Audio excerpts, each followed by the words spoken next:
Je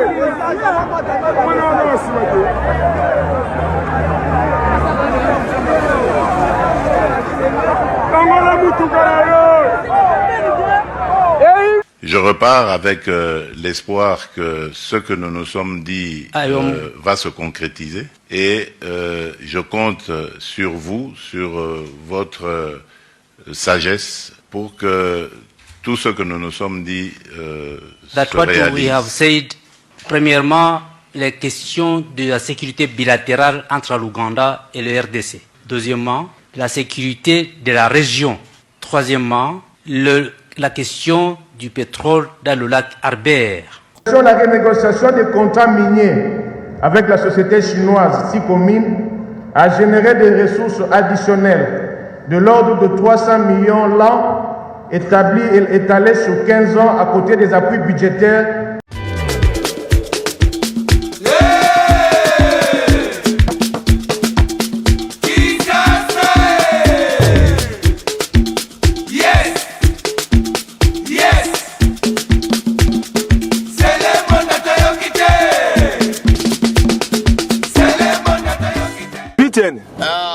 Omeli buni ne sali oboye.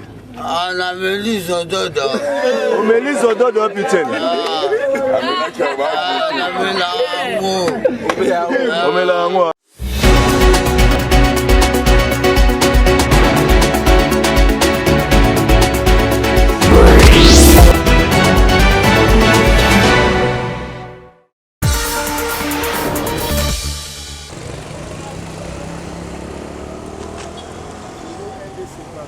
Nouvelle édition de votre magazine d'information sur la PSB Télévision.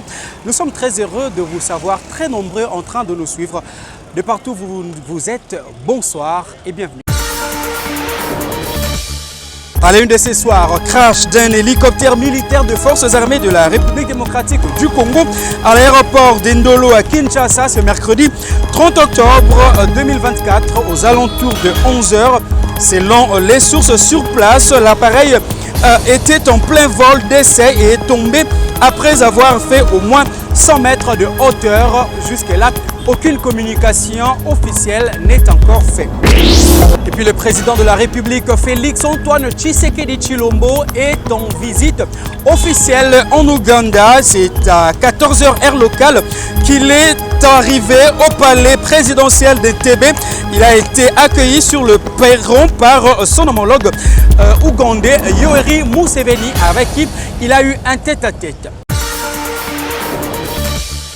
Bonsoir à tous. Il est 14 h à Entebbe en Ouganda lorsque le président de la République Félix Antoine Tshisekedi Tshilombo est arrivé au palais présidentiel d'Entebbe où il était accueilli par son homologue ougandais Yoweri Kaguta Museveni. Le président Tshisekedi et son hôte se sont ensuite dirigé au salon présidentiel pour une rencontre en tête-à-tête. Il faut savoir que cette tête-à-tête intervient 2 semaines après la réunion d'évaluation tenue à Kinshasa entre les officiers supérieurs des forces armées de la République démocratique du Congo et les UPDF, l'armée ougandaise, sur les opérations conjointes dans les provinces de l'Ituri et du Nord Kivu.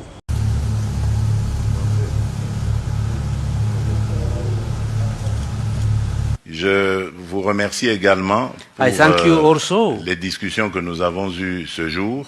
For the good discussions we have held today. Des discussions très enrichissantes et très prometteuses. Very useful discussions that promise a lot. Qui ont tourné essentiellement autour du processus de paix, cette paix que nous voulons pour notre turn région. Around the issue of peace. Peace which we all like to have. Cette paix que nous voulons pour notre région. Je repars avec l'espoir que ce que nous nous sommes dit va se concrétiser et je compte sur vous, sur votre sagesse pour que tout ce que nous nous sommes dit se réalise. We have said, what we have talked amongst ourselves shall be done. The 3 points. Les 3 points principaux sont: number 1, the security between the bilateral security issues between Uganda and DRC. Premièrement, les questions de la sécurité bilatérale entre l'Ouganda et le RDC. Secondly, deuxièmement, security of the region. La sécurité de la région. Thirdly, troisièmement, the issue of petroleum in Lake Albert. La question du pétrole dans le lac Albert. And then quatrièmement, the infrastructure. L'infrastructure. Especially the Kasindi. Surtout Kasindi, Beni. La route de Kasindi, Beni. Tembo Road. La route de Kasindi, Tembo. And eventually, at some stage, the Bunagana, Ruchuru, Goma Road. Et pourquoi pas, plus tard, Bunagana, Ruchuru, cette route aussi. Revenons à Kinshasa. 2 semaines après d'intenses travaux, la Commission économique et financière ECOFIN de l'Assemblée nationale a déposé son rapport hier au cours d'une plénière présidée par le président de la Chambre basse du Parlement, Vital Kamerhe.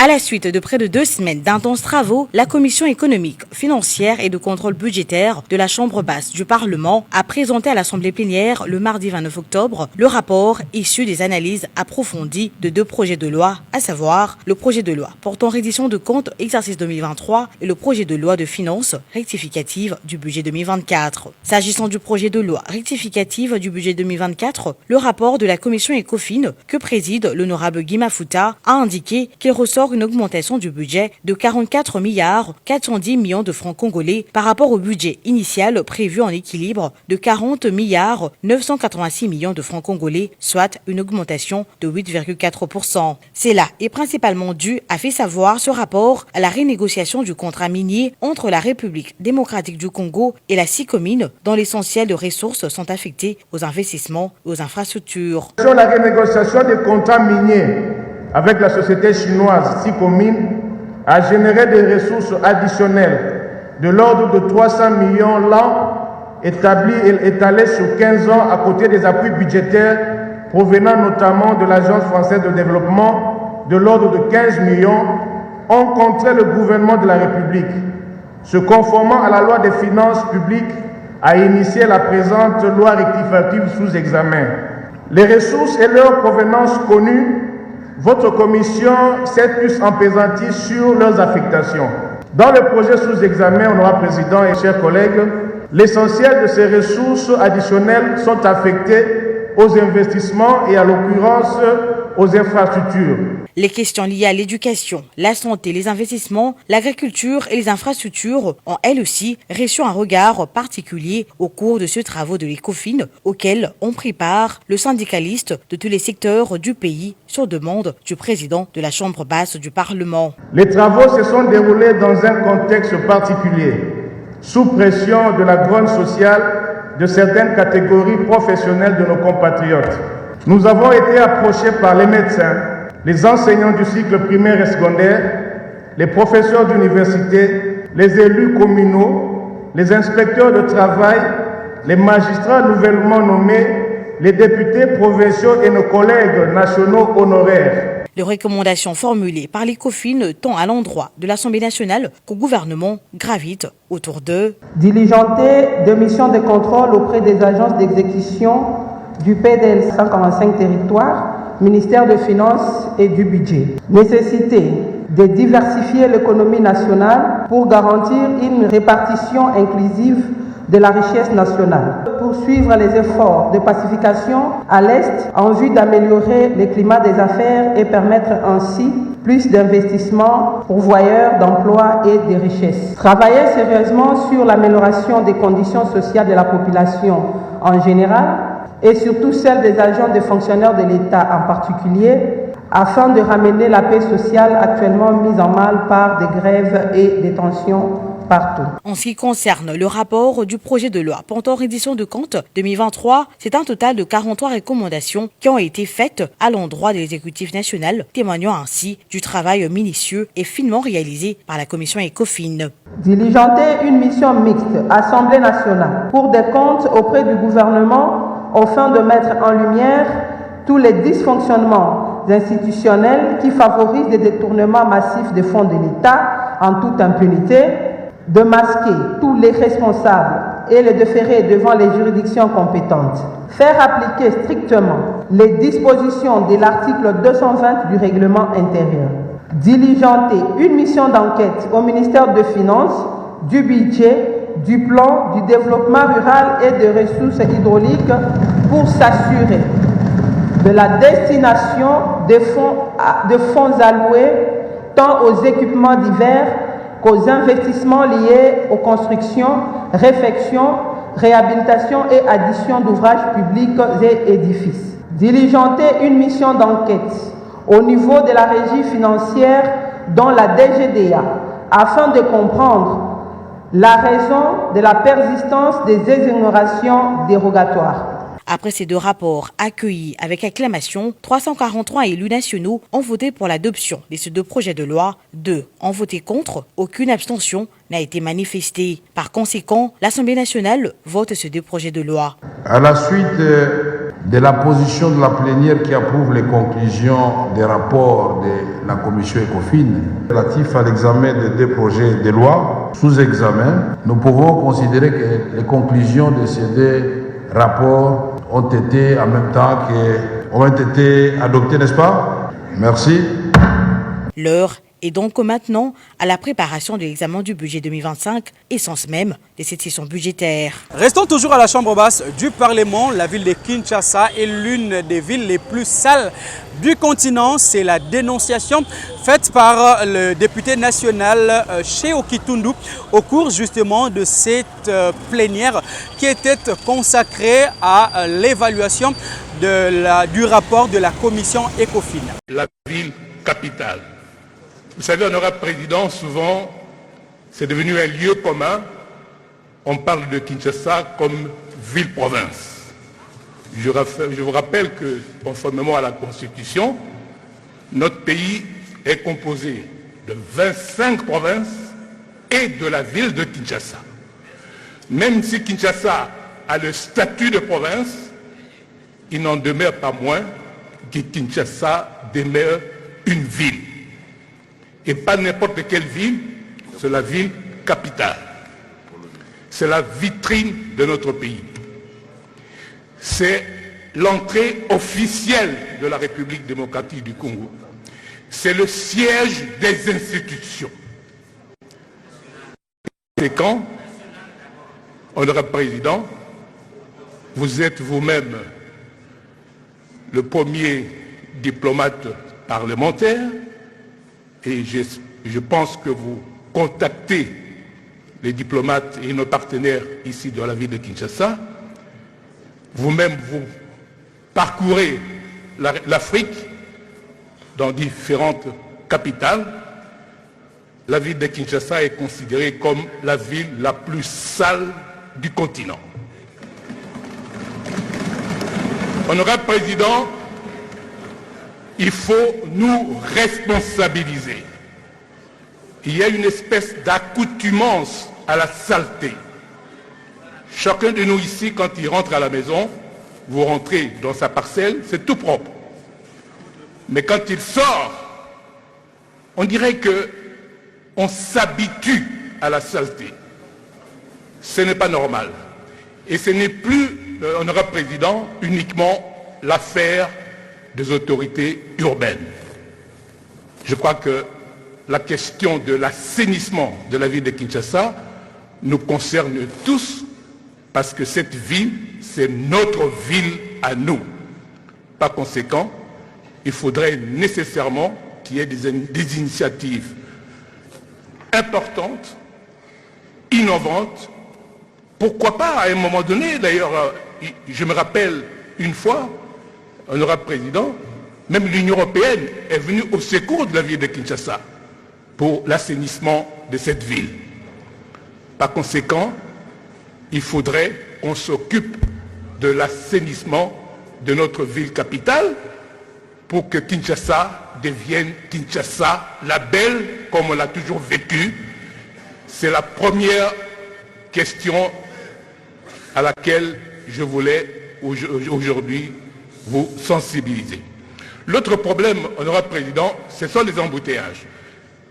Quand on parcourt le monde entier, effectivement, il y a des embouteillages partout. Mais les embouteillages dans la ville de Kinshasa sont particuliers. Et puis dans le cadre de son séjour de travail à Lubumbashi, chef-lieu de la province du Haut-Katanga, le vice-premier ministre, ministre de l'Intérieur, Sécurité, Décentralisation et Affaires coutumières, Jacquemain Chabani, qui accompagnait le ministre du Plan, Guilain Nyembo Mouzia, ont visité plusieurs chantiers lancés par les gouverneurs de province. La ville de Lubumbashi présente à ce jour un nouveau visage. Le profil de la capitale cuprifère est remarquable par la construction à neuf ou par la réhabilitation de plusieurs avenues et routes dans différents quartiers. Jacques Ablakatoué incarne la vision du président de la République, Félix-Antoine Tshisekedi Tshilombo. Ce mardi 29 octobre 2024, en mission d'aller au Katanga, les vice-premiers ministres de l'Intérieur, Jacquemain Chabani, et du Plan, Guilain Nyembo, ont découvert quelques réalisations du gouverneur Jacques Ablakatoué dans les domaines des infrastructures routières et bâtiments dont certains ont été réhabilités et d'autres construits à neuf. Le chef de l'exécutif provincial, accompagné du président de l'Assemblée provinciale, Michel Kabwe-Mwamba, a conduit ses invités VIP découvrir les avenues Misakabo et Ruby au quartier Golf, où les nuages de poussière ont cédé la place à l'asphalte rehaussant ainsi la valeur immobilière dans ce quartier. L'avenue Ruby va faire jonction avec l'avenue Chinyama à Kabula-Menchi. Le cortège va arpenter l'avenue Upemba à la Katouba, une artère à 4 voies avec séparateur sur des terres. Cette ronde va chuter par l'avenue Kinshasa rénovée dans le quartier populaire de Machipicha.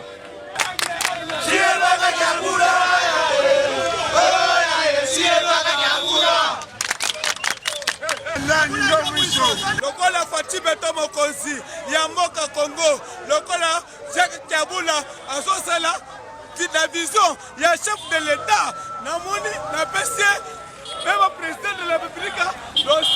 Cette détermination du gouverneur Jacques Ablakatoué dans la reconstruction de la province lui a valu les encouragements de ses visiteurs des marques. A noter que les routes présentées au vice-premier ministre ne sont que des échantillons. Par après, Jacquemain Chabani et Guilain Nyembo ont visité le futur siège de l'Assemblée provinciale du Haut-Katanga. Tour à tour, ils passeront par les différents bureaux de cet imposant bâtiment qui s'étend sur plus de 8 000 m². La visite guidée s'est terminée par la somptueuse salle de plénière.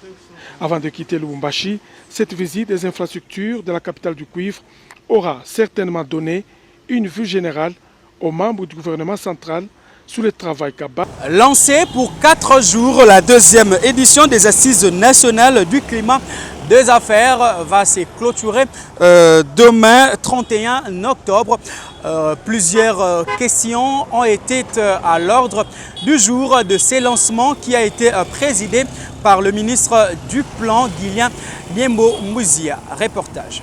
Le chapiteau du Pullman Grand Hôtel Caravia à Lubumbashi, dans le Haut-Katanga, abrite depuis lundi 28 octobre la deuxième édition des Assises du climat des affaires en République démocratique du Congo, organisée par l'Agence nationale pour la promotion des investissements, ANAPI en sigle. Plusieurs délégations prennent part aux travaux de ces assises, parmi lesquelles celle de la province du Lualaba, chère à Fifi Masuka Saini, conduite par le vice-gouverneur Tinat Carlo Mufundi Clément, qui a dans sa suite le ministre provincial du budget, plan et prévoyance sociale, Mathieu Kazembe Swana. C'est le gouverneur du Haut-Katanga qui accueille toutes les délégations dans son discours de bienvenue, avant de céder la parole au vice-premier ministre, ministre du plan et de la coordination à l'aide au développement, Guilain Nyembo Mouzia, qui patronne cette activité.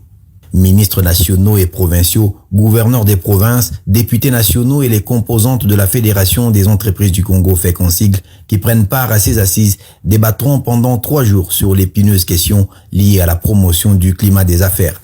Parmi les participants, l'on note également la présence du vice-premier ministre, ministre de l'Intérieur, Sécurité, Décentralisation et Affaires coutumières, maître Jacquemain Chabani Luko, aligné à la liste des panélistes aux côtés du directeur général ad intérim de l'ANAPI et des cellules de la FEC. Leurs exposés ont tourné autour des questions ayant trait à la fiscalité, à l'élaboration d'une politique nationale des réformes, au renforcement du dialogue public-public et public-privé, au renforcement du suivi de l'évolution des réformes initiées ainsi que l'implication des provinces et du secteur privé dans le processus de mise en œuvre des réformes tant en amont qu'en aval en perspective des assises. Cette première séance s'est clôturée par des questions et réponses après exposées pour enrichir davantage les échanges. Parlons politique. À présent, une délégation de cadres du parti Piste pour l'émergence de cette Kikouni s'est rendue à Faden House pour présenter au nom de son président des condoléances à Martin Fayoulou suite au décès de son directeur de cabinet, M. Jean-Claude Mwalimou. Plusieurs questions d'actualité ont été ainsi abordées au cours de cette rencontre. Attristé depuis sa cellule de la prison centrale de Makala où il se trouve, le président Seth Kikouni a dépêché ce mardi 29 octobre une délégation des hauts cadres de son parti Piste pour l'émergence pour déposer une lettre de condoléances au président Martin Fayoulou suite au décès de son directeur de cabinet, M. Jean-Claude Mwalimou Solo Sabiti, survenu le 23 octobre 2024.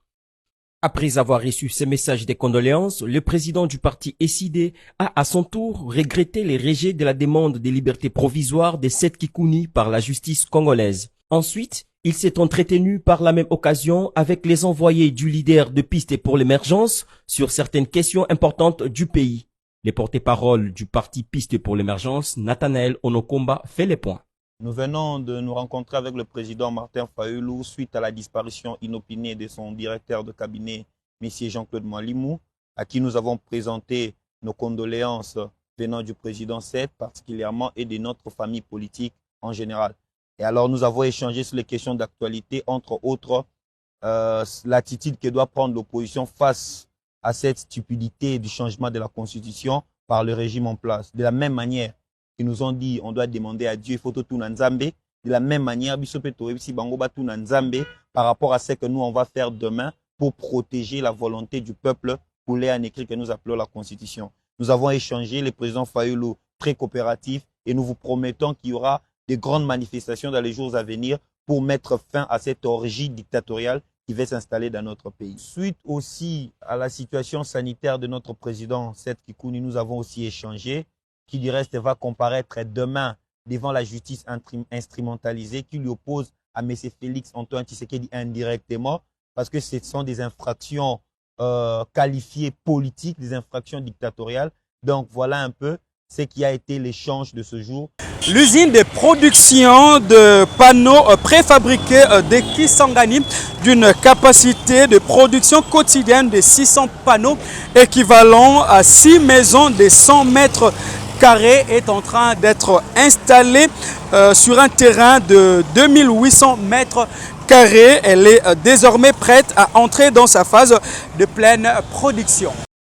D'une capacité de production journalière de 600 panneaux, soit 6 maisons de 100 mètres carrés, l'usine de production des panneaux préfabriqués à base de sel de polystyrène et de fils d'acier galvanisé, installée à Kisangani sur environ 2800 mètres carrés, va pouvoir entrer dans sa phase de pleine production. C'est la bonne nouvelle à retenir de cette visite, effectuée ce 26 octobre par le président de la République, Félix Antoine Tshisekedi Tshilombo. Le sel de polystyrène, qui est l'élément de base, arrive dans un expanseur qui donnera du volume à cette matière. Imitant le principe des pop-corns, le polystyrène gonfle et est envoyé par la suite dans une moule pour aboutir sous forme de blocs qui seront découpés selon le besoin et complétés sur les deux faces avec des treillis en fil galvanisé. Pour sa mise en œuvre dans la construction des bâtiments, tout commence par la construction des fondations sur lesquelles les panneaux sont posés, retenus par des bouts de barres de fer ronds. On applique par la suite un enduit fait de sable et de ciment. Le résultat, ce sont des murs aussi résistants que ceux traditionnellement connus. Ce matériau remplace donc idéalement la brique et le béton dans la construction classique.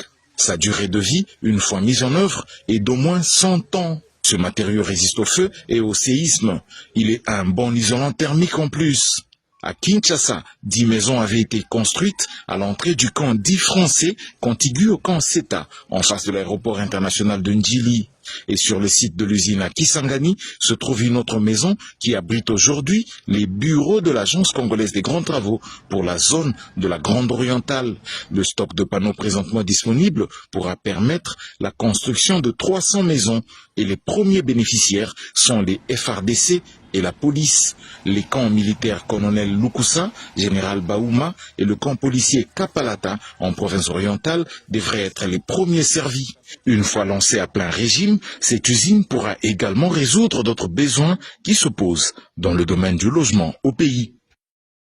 En bref et en images, comme annoncé à la une de cette édition, un hélicoptère militaire de forces armées de la République démocratique du Congo a connu un crash cet avant-midi à l'aéroport d'Endolo aux environs des 11 h du matin. Selon les sources sur place, l'appareil était en plein vol d'essai et est tombé après avoir fait plus ou moins 100 mètres de hauteur. Une fois au sol, l'appareil a pris feu avec deux pilotes russes qui auraient trouvé la mort. La communication officielle de l'armée et du gouvernement congolais est toujours attendue jusqu'à cet instant. Tour des provinces, à présent, le ministre provincial en charge de la fonction publique et représentant personnel du gouverneur de la province du Congo central, Rémi Tsanzukonde Bombo, a procédé hier mardi 29 octobre 2024 au lancement des travaux en atelier de validation des données des agents des carrières des services publics de l'État certifiés et identifiés biométriquement dans cette province. La cérémonie s'est déroulée dans la salle polyvalente de l'hôtel Bilolo situé au quartier Haute-Ville à Matadi. Suivez. C'est sous les auspices de la Banque mondiale et du ministère des Finances à travers les comités d'orientation pour la réforme des finances publiques que se sont ouverts le mardi 29 octobre 2024 dans la salle polyvalente de l'hôtel Bilolo à Matadi en présence des responsables de l'administration publique du Congo central, les travaux en atelier de validation des données des agents de carrière de services publics de l'État certifiés et identifiés biométriquement dans les frappes au Congo central par le ministre provincial en charge de la fonction publique Rémi Tsanzukonde, représentant personnel du gouverneur de province, Grace Kwanga Maswangi Bilolo, qui a reconnu les efforts que ne cesse de déployer le vice-premier ministre et ministre de la fonction publique dans la matérialisation de la vision du chef de l'État. Félix Antoine Tshisekedi Tshilombo a redoré l'image de l'administration publique congolaise. Ces travaux s'inscrivent dans la ligne droite de la vision de son Excellence, Monsieur le Président de la République, Félix Antoine Tshisekedi Tshilombo, à qui je réitère mes hommages les plus déférents, qui a instruit le vice-premier ministre, ministre de la fonction publique, modernisation de l'administration et innovation du secteur public, de poursuivre avec la réforme du gouvernement de la République qui vise la maîtrise des effectifs des agents de carrière des services publics de l'État partant de la masse salariale. Mais auparavant, Justin Mountoumosi, directeur de gestion des bases de données au ministère de la fonction publique, a explicité l'essence de cet atelier tout en remerciant le gouverneur de province Grace Kwanga Maswangi Bilolo pour son implication à la réussite de ces assises. Mes sincères remerciements à votre Excellence, Monsieur le gouverneur de la province du Congo central, pour l'accueil chaleureux dont a bénéficié la délégation venue de Kinshasa. Et son implication, mieux votre implication, ayant permis ces jours que cette cérémonie de lancement officielle de ces travaux de validation des données soit organisée.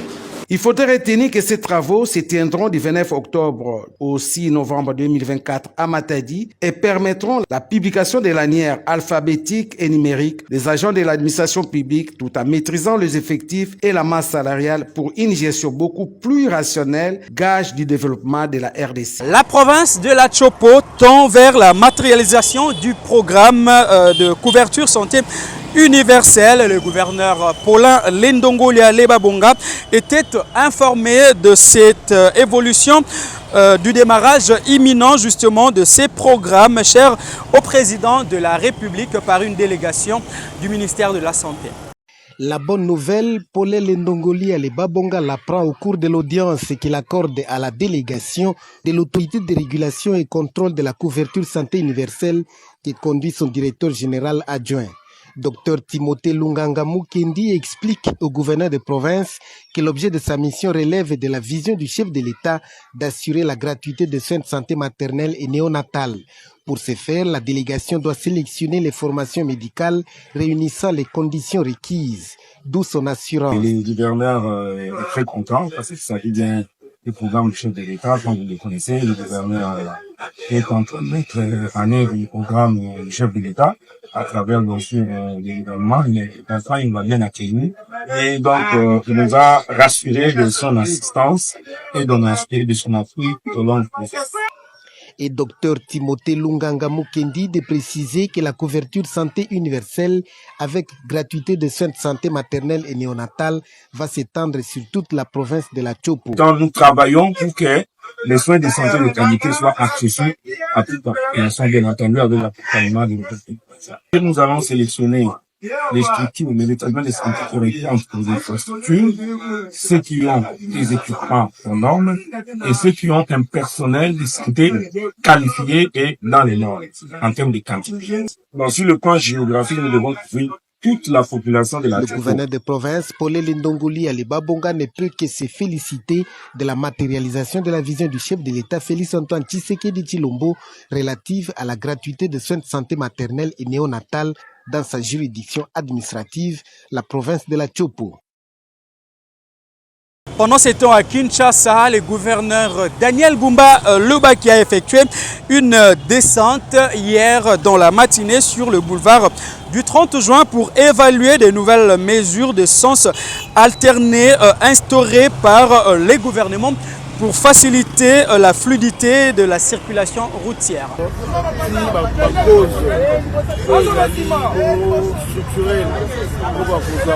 C'est-à-dire qu'amélioration voirie, discipline en conduite, régulation dans la bien. Nous pensons que cette méthode ici, déjà pour repris sa soulagement à court terme.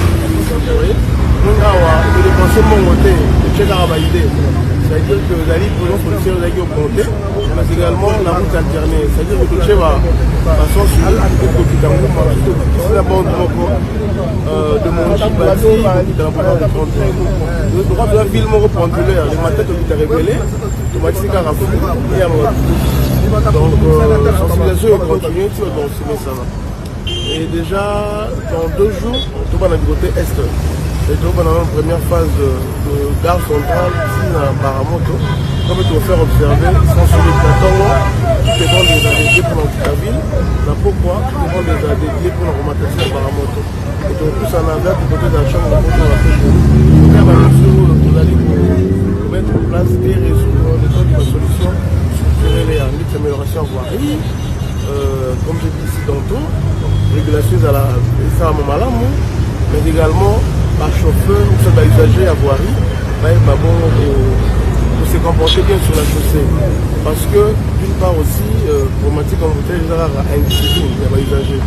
Sur discipline des alliés, il y a un peu de retard pour la stationnement à le parking, donc il y a un pour la reprise de la solution. La véhicule avec malin. Et prenons cette brève sportive avant de boucler cette édition, Madame, Messieurs, dans le cadre des éliminatoires de la CAN 2025. Le sélectionneur manager des Léopards de la République démocratique du Congo, Sébastien Desabre, a rendu public la liste officielle des Léopards Seniors A qui doivent déjà se rendre dès le lundi 11 novembre 2024 pour les débuts du rassemblement. Sachez que la trêve débutera justement ce lundi qui se poursuivra pour que les samedis 16 novembre interviennent les matchs entre la République démocratique du Congo et la Guinée. Sachez également que le 19 novembre, toujours, les Léopards de la RDC vont croiser le fer avec l'Éthiopie. Voilà qui met un terme à cette session d'information, mais avant de nous quitter, prenons les rappels des titres. Vous l'avez suivi dans cette édition, un hélicoptère militaire des forces armées de la République démocratique du Congo a connu un crash à l'aéroport de Ndolo. Aucune communication officielle n'a été faite jusqu'à présent. Et puis le président de la République, Félix-Antoine Tshisekedi Tshilombo, a entamé cet après-midi une visite officielle en Ouganda. Il a été accueilli au palais d'Entebbe par son homologue ougandais Yoweri Kaguta Museveni, avec qui il a eu un tête-à-tête. Voilà qui met un terme à cette session d'information, mesdames, messieurs, de partout où vous nous avez suivis avec une attention soutenue. Nous vous remercions. Nous remercions également la grande équipe rédactionnelle et technique qui nous a accompagnés ce soir, particulièrement Aristote Ndombele et Cédric Ifeka qui étaient au four et au moulin. Abonnez-vous si vous êtes nouveau sur notre chaîne. Merci de nous rester fidèles. À très vite.